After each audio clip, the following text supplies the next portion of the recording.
I'm a musician, and I love music. I love listening to it, and I love playing it. My favorite instrument to play is the bass guitar. Most music historians would agree that one of the most influential bass guitar players of all time is a man by the name of James Jamerson. James played on virtually every Motown record hit from 1963 to 1968. His playing is synonymous with the Motown sound.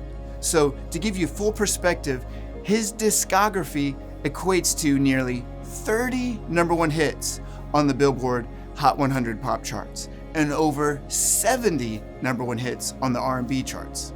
That's more number one pop hits than any artist or group in music history. Here's what's crazy about this though.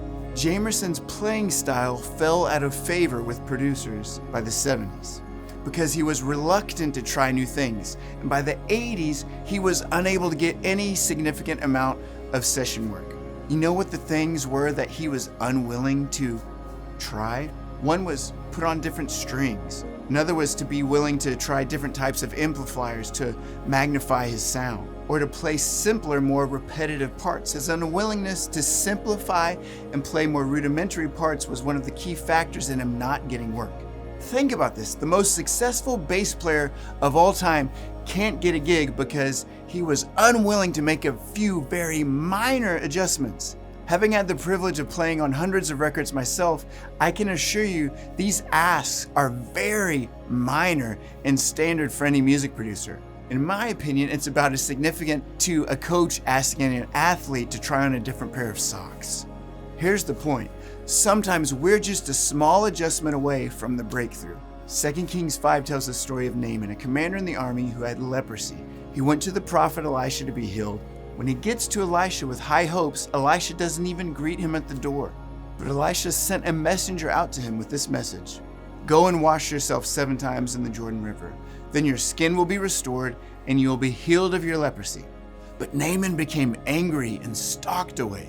"I thought he would certainly come out to meet me," he said. "I expected him to wave his hand over the leprosy and call on the name of the Lord his God and heal me.